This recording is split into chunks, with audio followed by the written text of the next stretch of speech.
그런 질문 하나 드려볼까요? 여러분, 한 사람이 명성을 쌓기까지는 얼마나 걸릴까요?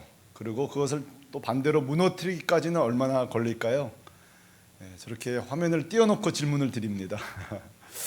투자자 워런 버핏이 이런 질문을 받은 적이 있는데요. 저런 얘기를 했더라고요. 명성을 쌓는 데는 20년이 걸리지만 무너뜨리는 데는 채 5분이 걸리지 않는다 그랬습니다.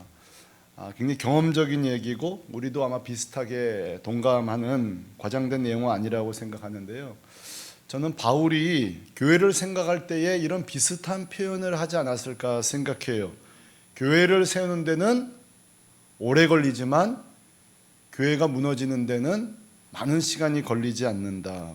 왜 이런 바울이 표현을 했을까 제가 가상 추측을 하는가 하면 실제 바울이 가는 곳곳마다 두 가지 요소, 하나님의 최선과 바울의 최선이 만나 교회들이 세워집니다.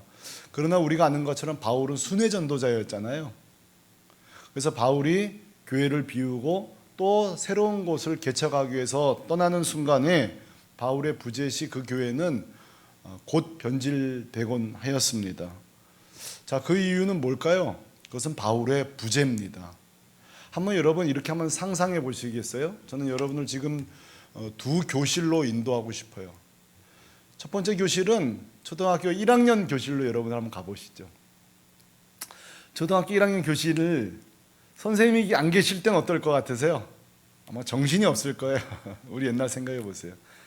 그러나 선생님이 복도에 발걸음 소리가 나면 누군가는 선생님 오신다 그러면서 갑자기 조용해지는 거죠. 자, 이게 이 초등학교 1학년 교실입니다. 또 하나 여러분 교실로 가보실래요? 수능을 이제 한 달 앞둔 고3 교실로 한번 가보시죠. 고3 교실, 거기는 선생님이 계실 필요가 없어요. 선생님이 계시지 않아도 그들은 이미 목적과 방향이 정해져 있어요. 수능이라는 어떤 목적을 향해 누가 시키지 않아도 소위 스스로 자율 공부를 하고 있을 거예요. 자, 초등학교 교실은 아직 자율적으로 학습을 할 수 없는 단계고요. 고3 교실은 스스로 학습을 할 수 있는 교실이에요. 자, 여러분, 우리 신앙생활도 똑같이 생각할 수 있다고 생각해요. 바울이 있어야만, 목회자가 있어야만 신앙생활을 한다면, 가정에서도 부모가 집에 있어야만 아이들이 공부하고 정직하다면 아직 그 사람은 초보적인 신앙, 초보적인 학습 태도일 거예요. 우리 신앙생활도 마찬가지죠. 목사가 있냐 없느냐에 따라 그 신앙 여부가 결정된다면 아직은 온전한 신앙이 아니죠. 그런 의미에서 전 새물결교회를 칭찬하고 싶어요. 지난 긴 세월 동안 목회자가 계시지 않았는데도 장로님들이 금요기도회를 인도하시고 또 권사님들께서 금요일날 모여서 자기들끼리도 기도 인도하시고 주일 저녁에는 또 우리 나이 드신 권사님들끼리 모여서 이야기도 하시고 같이 담소도 나누고 기도하시고, 자, 이런 게 뭘까요? 전부 다 목회자 주도 신앙이 아니에요. 여러분, 자발적으로 지금 이때에 우리가 기도해야 된다, 그렇게 여러분 하신 거죠. 여러분, 앞으로도 그런 신앙 되시길 바랍니다. 그러나 빌립보 교회는 그러질 못했어요.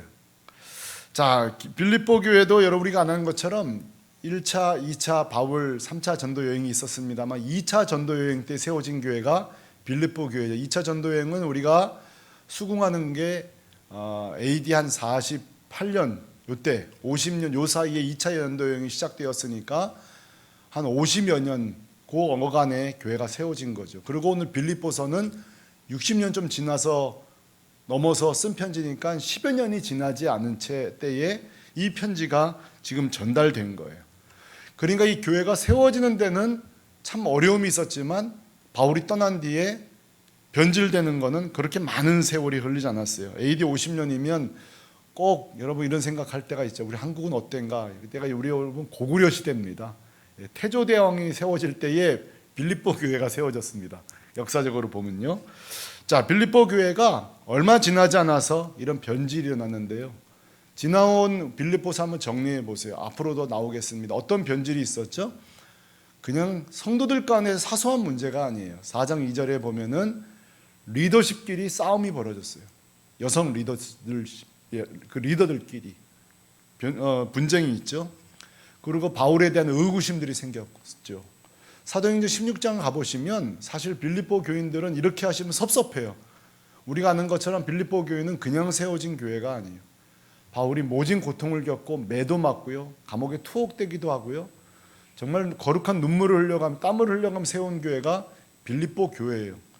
근데 막상 바울이 감옥에 갇히자 의심하는 성도들이 생기고, 얼마나 여러분 그래서 바울이 섭섭했을까요? 그리고 지난번 말씀 전했던 것처럼 결정적인 변질이 뭐냐면, 우리가 오늘 18절에 보면 그리스도의 원수된 자들이 있었다. 이들도 역시 성도들, 단순 성도가 아니라 리더들입니다. 그리스도의 변질된 자들, 원수된 자들, 그들의 특징이 뭐예요? 돌아다니면서 부끄러운 일을 하는데 이익을 위해 눈이 먼 사역자들이에요. 네. 집집마다 다니면서 돈을 위해서 사역하는, 참 이거는 정말 수치스러운 일이죠. 부끄럽고요, 입에 담기조차 창피한 일이죠. 사역자가 돈을 위해서, 이득을 위해서 사역을 한다. 자, 여기까지 됐으면 벌써 교회는 심각한 수준이 된 것입니다. 자, 이럴 때에 우리가 첫 번째로 바울이 내놓은 변질된 성도 회복 해법, 지난번에 2주 전에 이미 한번 살펴봤습니다. 첫 번째 제시한 것이, 한번 따라 하실까요?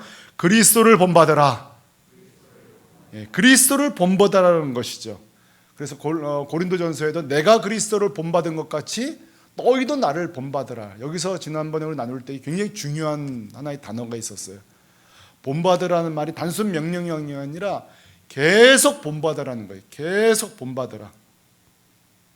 자, 그럼 여기서 우리 하나 정리할 수 있어요. 누가 신앙생활이 변질되지 않느냐? 한번 생각해 보세요. 어떤 사람이 신앙생활이 세월이 지나도 변질되지 않느냐? 직분? 아닙니다. 신앙의 연수? 아닙니다.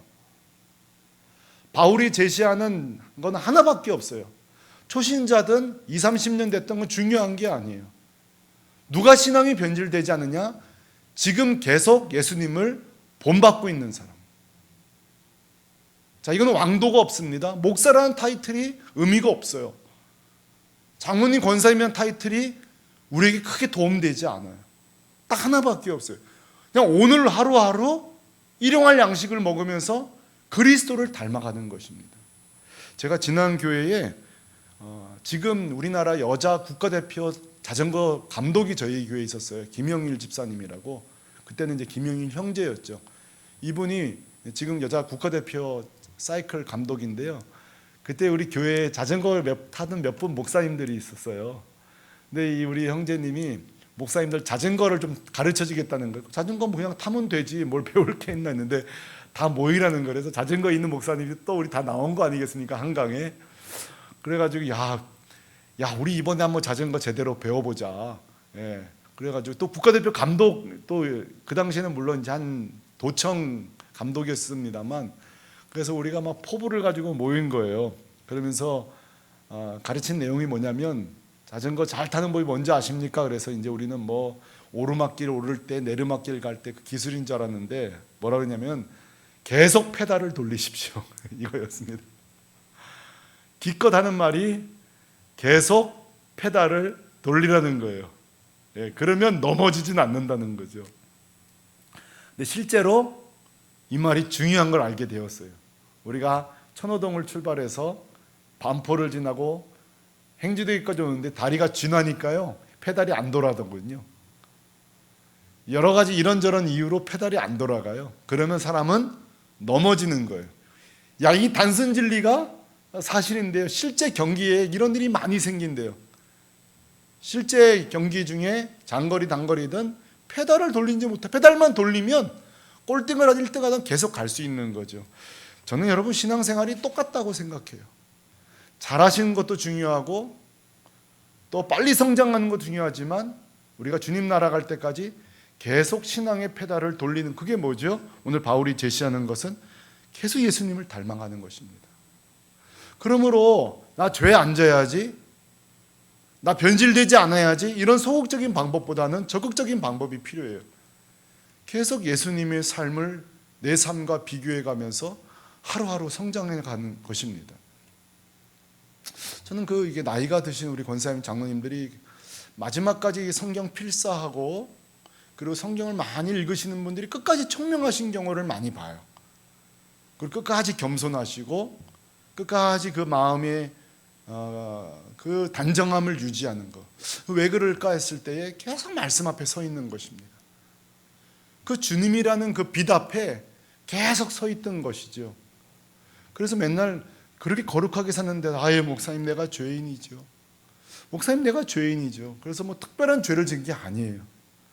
그 영광의 빛 앞에 그 머리카락 하나가 있어도 그게 너무 고통스러운 거죠. 근데 여러분 주님에서 멀어지는 순간에 내가 정말 괜찮은 사람으로 보여요. 회개할 게 없어요. 멀어지면 멀어질수록. 계속 신앙의 페달을 돌린다는 것은 그 주님 앞에서 계속 주님을 닮아가는 것입니다. 이것이 지난주에 살펴본 말씀이고요. 오늘 또 하나 우리가 어찌게 변질되지 않을 수 있는가? 그것이 바로 20절입니다. 한번 따라 하실까요? 천국 백성임을 잊지 말라. 자, 바울이 두 번째로 제시하는 변질되지 않는 방법이 뭐냐면 나는 누구인가? 라는 질문이에요. 이 땅에 사는 나는 누구인가? 라는 질문에 있어서 나는 대한민국 사람, 나는 서울 시민, 나는 직업이 뭐 여러 가지 자기 소개할 게 여러분 있으실 거예요. 근데 변질되지 않는 신앙을 위해서 가장 중요한 정의는 나는 천국 시민이라는 사실, 천국 백성이라는 사실이에요. 자, 이게 무슨 말인가? 빌립보 성도들에게 이렇게 말하는 거예요. 하나하나 지적해가면서 이건 이렇게 고치세요, 저건 저렇게 고치세요, 왜 이렇게 사세요, 이렇게 하는 것이 아니라 바울은 우리가 그렇게 시시하게 살 사람들이 아니라는 거예요.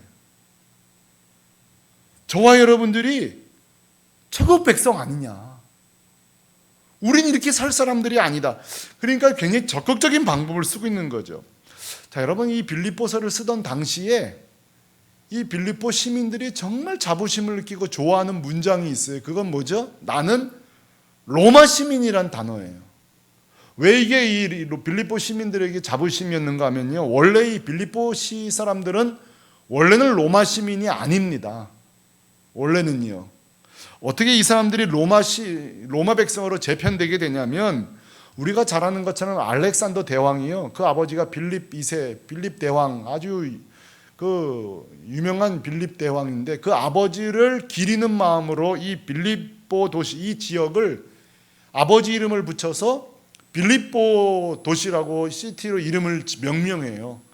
그러면서 이 지역에 소위 베테랑들, 퇴거 장교들, 은퇴한 장교들을 여기에 땅을 주고 재산을 줘서 이 빌립보라는 지역으로 대거 이주를 시킵니다. 그리고 이곳을 요 극동에 로마를 세우겠다는 포부로 아주 화려한 빌립보 도시를 세워요. 그러면서 이들을 자치구에 이 퇴역 군인들을 존경하면서 동시에 거기에 사는 사람들도 다 로마 시민권을 주게 된 거예요. 사연이 그렇습니다.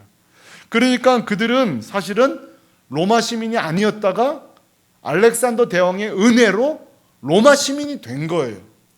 그러니까 어떻게 보면 이 사람들은 은혜라는 단어를 세속적이지만 알고 있는 거예요. 로마 시민이 아닌 자가 로마 시민이 된 거니까요. 그건 정말 영광스러운 거고 놀라운 특권이고 은혜죠. 그런데 여러분, 이 패턴을, 로마 시민이 아니었던 자를 로마 시민 삼은 이 스토리를 그대로 바울은 하나님의 백성 스토리로 바꿔주는 거예요. 여러분, 우리도 마찬가지예요. 마치 빌립보 그 지역 사람들이 로마 시민이 된 것처럼 우리도 마찬가지죠. 오늘 우리 권사님 기도하신 것처럼 원래 우리가 누구예요? 저와 여러분이 누굽니까? 우리는 이방인입니다. 구약적으로만 쳐도 우리는 유대인도 아니고 우리는 이방인이에요. 이스라엘 유대인들은 그래도 하나님을 아는 백성이지만 우리는 따지면 거기에도 포함되지 않는 이방인이에요. 그렇죠? 우리는 하나님의 백성이 아니에요. 저와 여러분은. 근데 어떻게 우리가 하나님의 백성이 되었죠? 오늘 권사님 기도에 사실은 복음의 그 엑기스가 다 들어있었어요. 예수 그리스도께서 이 땅에 오셔서 우리를 백성 삼으려고 보니까 뭐예요? 우리가 하나님의 백성이 아니라 사단의 백성이 돼 있는 거예요. 죄인이라고요. 그럼 어떻게 신분을 바꿔야 될 거 아니에요? 세탁을 해야 될 거 아니에요? 근데 우리를 바꾸고 싶어도 이 죄 때문에 바꿀 수가 없는 거예요. 그 안에 하신 일이 뭐예요? 예수 그리스도 이 땅에 보내주셔서 우리의 죄를 예수님이 가져가시고, 그리고 예수님의 그 의로운 그 거룩함을 교환하신 거 우리에게 주시고, 우리의 더러움은 예수님이 가져가시고 거룩함은 우리에게 주시고, 죄인이라는 호칭은 주님이 가져가시고 의인의 호칭은 우리에게 주시고, 진노의 자녀라는 호칭은 주님이 가져가시고 하나님의 백성이라는 호칭은 우리에게 주셨어요. 여러분 믿습니까? 이게 어디에서 이루어진 거예요? 십자가에서 이루어진 거예요. 여러분 이 십자가는 놀라운 교환의 장소, 말도 안 되는 교환 장소예요. 여러분 어느 장사꾼이 이런 믿지는 장사를 합니까? 나쁜 거는 다 주는데 좋은 거는 다 가져가 버려요. 이런 믿지는 거래를 누가 하겠냐고, 이 바보 같은 거래를. 근데 하나님이 이런 바보 같은 거래를 하셨어요. 너무 소중한 아들은 우리에게 주시고 형편없는 죄는 다 아들에게 다 떼꾸정물은 가져가셨다. 여러분 이게 구원입니다. 그래서 우리 측에서는 값없이라는 표현을 썼지만 하나님 앞에서는 값 있는 구원이에요. 아들을 포기했으니까. 우리는 값없는 구원, 하나님에는 값치른 구원이에요. 그러니까 빌립보 성도들은, 시민들은 야 알렉산더 대왕의 은혜로 내가 구원받았다 한 것처럼 그게 감격스럽지만 우리는 사실 더 감격스러운 사람이다. 그러므로 우리 성도가요 항상 생각할 것은 예수님의 그 십자가예요. 낙심될 때마다, 세상에서 실패할 때마다, 속상할 때마다, 서글플 때마다, 누군가 나를 알아주지 않을 때마다 우리가 꼭 가야 될 언덕이 있습니다. 거기는 갈보리 언덕이에요. 아침에도 그 갈보리 언덕 잠깐 들렸다가 그 십자가 그늘 밑에 가서 오늘 내가 어떻게 존재하게 되었는가 한번 의식하고 나갈 때에 내 입술도, 내 마음도, 내 생각도, 타인을 대한 행동도 십자가 그늘 밑에서 한번 그 보혈로 적시고 출근하는 거죠. 왜? 그 언덕에만 가면 나는 없던 자였으니까. 나는 저주받아 없던 자가 있던 자가 된 거잖아요. 의미 없는 자가 의미 있는 자가 됐으니까 그 십자가에 적셔서 세상으로 나가면 누가 날 무시해도, 누가 나를 좀 높여주지 않아도 이겨낼 힘이 있는 거예요. 주님이 날 높여주셨으니까. 마치 집에서 부모의 사랑을 가득 받은 사람은 세상 나가서도 애가 싱글싱글한 자기 자존감이 높은 것처럼 우리도 그 십자가의 사랑이 하나님이 나를 어떻게 구원하셨는가에 적셔진 사람은 세상에서 세상의 평가나 사람들의 잣대에 흔들리지 않는 거죠. 그러니까 여러분 우리 외모에 장애가 있어도, 심지어 큰 장애가 있어도 살만한 이유가 있는 것은 내가 구원받았다는 사실이죠. 우리가 가난해도, 가난한 자에게 헛된 소망이 뭔지 아세요? 괜찮아, 주님의 은혜로 부자가 될 거야, 잘 살게 될 거야. 그거는 50점짜리 해답이에요. 예수 믿으면 우리가 넉넉하게 될 수도 있죠. 그러나 그것은 완전한 해답은 아니에요. 그건 완전한 답은 아니에요. 진짜 우리의 해답은 예수님만으로 충분해지는 거예요. 정말 그 십자가만으로 충분해지는 거예요. 제가 이제 큐티 강의를 이제 준비하면서 예전에는 목사님 큐티를 언제 하면 좋을까요? 물어보면은 아침이다 저녁이나 아무 때나 하세요 이렇게 하지만 요즘은 좀 바꿨어요. 꼭 아침에 큐티 하라고. 그 말씀에 푹 잠긴 뒤에 출근해 보는 거죠. 은혜에 잠긴 하나님의 사랑을 그득 받은 다음에 출근해 보는 거죠. 오늘 빌립보 성도들에게 이것도 고쳐야 되고 저것도 고쳐야 되고 이건 정말 잘못된 거야 이렇게 한 게 아니라 적극적인 방법으로 너희들은 그렇게 시시하게 살 사람들이 아니다. 하나님의 천국 백성이다. 너희들은 너무 귀한 사람이다. 이 감격을 회복시키고 있는 거예요. 이 십자가 감격을 회복시키고 있는 거예요. 이 십자가 감격에 빠진 한 사람을 더 소개하면 호세아예요. 호세아는요 그렇게 고백했잖아요. 로암미, 암미. 우리는 원래 백성이 아니었다. 로가 히브리어로 아니란 뜻이거든요. 암미는 백성이란 뜻이고. 원래는 우리는 백성이 아니던지 아닌가. 그러나 그 하나님의 사랑으로 암이, 우리는 하나님의 그 상으로 다시 태어난 백성이 되었다. 우리 여기 전도사님들도 계신 우리 사역자도요, 교회가 부흥이 되고 성도가 많아져서 그 기쁨은 굉장히 저차원의 기쁨이에요. 그건 저차원의 기쁨이에요. 정말 주님 때문에. 그래서 이 코로나 때에 성도들이 좀 덜 모이고 적게 모여도 그 십자가 사랑으로 가득 차 있는 목회자들은 아마 잘 버텨냈을 거예요. 그게 다가 아니기 때문에. 오늘 바울은 촉구합니다. 이 변질된 성도들을 향해, 리더들을 향해서 그런 더러운 행동들은 하늘에 속한 자에 합당하지 않다. 사랑하는 성도 여러분, 사람의 행동을 교정하는 방법은 두 가지가 있습니다. 꾸지람과 또 하나는 그 사람의 존재성을 확인시켜주는 겁니다. 얻은 게 옳을까 했을 때 제가 오늘 설교를 위해서 교육학 책 한 권을 보니까 딱 잘라 말하기 어렵다고 하더라고요. 때로는 꾸지람이 필요하더라고요. 따끔하게 지적해 주는 게 필요하고요. 또 하나는 정체성을 이렇게 확인시켜 주는 거. 넌 정말 귀한 존재다. 우리 회사에 없어서는 안 될, 우리 교회에 없어서는 안 될 사람이다. 어떤 건지 그때그때 다르지만 오늘 바울은 너가 누구냐 이렇게 물어봐요. 저는 창세기 3장을 읽을 때에 하나님의 성경 전체에 가장 무서운 질문을 하나 창세기 3장에서 발견해요. 거기 어떤 장면이 나오냐면 아담과 하와가 범죄해요. 선악과를 따먹잖아요. 그 하나님이요, 아담과 하와가 어디 있는지 모르겠어요. 에덴 동산에 어디에 숨은들 하나님이 모르겠냐고요. 우리가 여러분 어딘지 모르겠어요? 요나가 세상에 지중해 밑바닥까지 숨어가잖아요. 물고기 뱃속. 그러다 하나님은 다 아셔서 거기까지 찾아오시는 분이 아담과 하와가 어디 있는지 모르겠냐고요. 근데요, 진짜 무서운 질문이 나와요. 범죄하고 숨은 아담에게 한번 따라해 보실래요? 내가 어디 있느냐? 세상에서 제일 무서운 질문이에요. 이게 몰라서 물을 것 같아요. 진짜 몰라서 물었을까요? 내가 어디 있느냐? 이 질문은 뭔지 아세요? 지금 너가 있어야 할 곳에 있지 않고 지금 어디 있느냐는 거예요, 도대체. 정말 무서운 질문이에요. 우리가 여러분 이렇게 하나님의 백성으로, 자녀로서 우리가 살아갈 때가 있어요. 어쩔 때는 그럴 때가 있어요. 막 말씀대로 살기 싫을 때, 저도 그런 적이 있으니까요. 어쩔 때는 막 이렇게 삐뚤어지고 싶을 때가 있어요. 정말 삐두리가 되고 싶을 때가 있다고요. 그때마다 여러분 이 질문을 꼭 떠올리셔야 돼요. 정철아, 네가 지금 어디 있느냐? 하나님이 하실 필요 없고요. 우리가 우리 자신에게 꼭 해볼 필요가 있어요.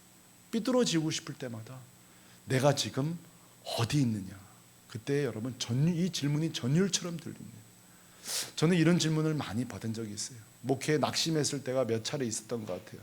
다행이죠. 이렇게 목회하면서 몇 차례밖에 없었으니. 그때마다 늘 저를 살린 거는 그거예요. 정철아, 지금 내가 어디 있느냐? 너가 지금 어디 있는 거냐 도대체? 네가 지금 이럴 사람이냐? 너가 지금 이럴 시간이 있냐? 너가 누군지 아냐?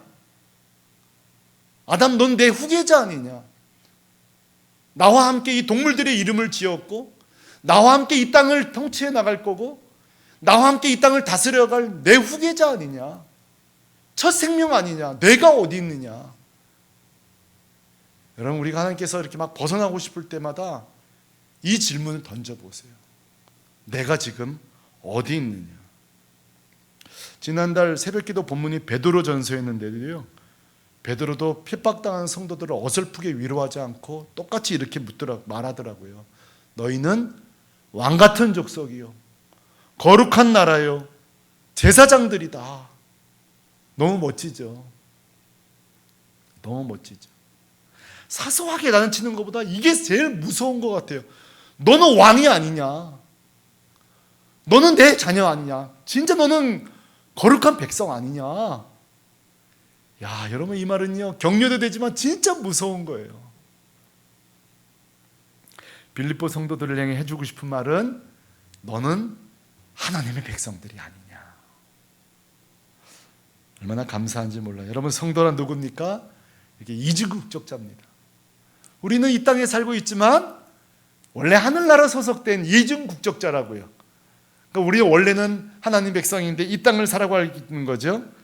그래서 우리가 할 일은 뭐죠? 이 땅을 살고 있지만 룰은 하나님의 법을 따라 사는 거죠. 하나님의 법칙. 그래서 저 여러분이 겨우 이 땅의 규칙을, 교통법, 이 나라의 헌법 지키는 수준으로 살면 안 되죠. 우리 더 높은 하늘의 수준의 법이 우리에게 있잖아요. 더 높은 법이, 훨씬 수준 높은 법이. 오늘 우리 전도사님이랑 같이 교제하면서 어디 갔다 오다가 저는 늘 택시를 타면 팁을 드리거든요. 그 몇 병은 아닌데 거스름 또 안 받으면 이렇게 드리면요 얼마나 좋아하는지 몰라요. 근데 요즘은 카드 결제이기 때문에 팁을 드릴 수가 없어요. 예, 오늘도 이거 드리고 싶은데 뭐 그러지 못했는데 이렇게 담소를 나누는데 그 짧은 시간이지만 기사하고도 얼마나 이렇게 유쾌하고 즐거웠는지 몰라요.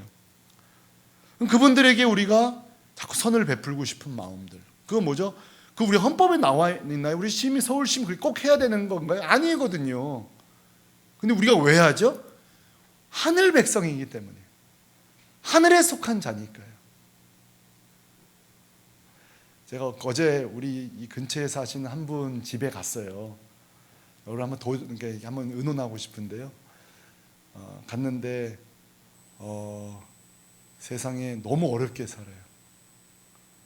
다 망가진 침대, 그거 아마 중고로 사도 한 5만 원이면 하나 1인용 구할 것 같은데 어떻게 그런 데 사시는지 모르겠어요. 뭐 가재 도구도 다 망가져 있어요. 근데 제 마음에 돕고 싶어요. 그분을 돕고 싶은 마음이 들어요. 도울 수 있을 것 같아요. 뭐가 얼마 안 들겠더라고요. 제가 목사기 때문이 아니에요. 그것은 우리 교회가 뭐 능력이 있어서가 아니에요. 그것은 똑같이 우리가 돌봐야 될 자를 마땅히 돌봐야 될 하나님의 백성이기 때문에. 오늘 빌립보 교회를 향하여서 바울이 준 하나님의 음성은 너희들은 하나님의 백성이다. 자, 세상은 더 악해지고 각박해질 것입니다. 점점 세속적일 거고요. 세상적인 걸로 사람을 평가하고 판단하고 세속적인 걸로 여러분 막 높이고 이럴 겁니다. 그때도 우리가 휘둘리지 않고 건강하게, 멋지게, 당당하게 사는 방법은 하나밖에 없습니다. 나는 누구인가? 나는 엄청난 대가를 치르고 구원받은 하나님의 백성, 구원받은 자. 그리고 지금도 하나님과 함께 더불어 이 땅을 멋지게 살아가야 될 주의 백성이다. 이렇게 시시하게 변질되고 살아갈 이익에 눈문 자들이 아니다. 이 편지를 받고 이들이 얼마나 격려가 되었을까 생각해 보면서 오늘 이 저녁에 나오신 우리 성도님들, 하나님께서를 바라보시면서 너희들은 하나님의 백성이다. 이 음성 다 마음에 새기고 살아가는 저와 여러분 되시기를 주님의 이름으로 축원합니다. 같이 기도하겠습니다. 우리 이 시간에 같이 마음을 다해 기도할 때에 세상은요 점점 악해질 것입니다. 가진 걸로 판단하고요, 획득한 걸로 판단하고 학력으로, 능력으로 판단하기 시작할 겁니다. 이때 우리가 이겨내는 방법은 하나밖에 없습니다. 우리가 하나님 백성이란 사실만으로도 싱글벙글하면서 잘 사는 것입니다. 그렇게 하늘의 방법으로 이 땅을 살아가는 것입니다. 그것이 우리가 사는 방식이죠. 하나님 이 땅에서 하나님 시민, 천국 시민, 하나님 백성으로 살아가게 하여 주십시오. 같이 기도하며 나가겠습니다. 기도하십시다.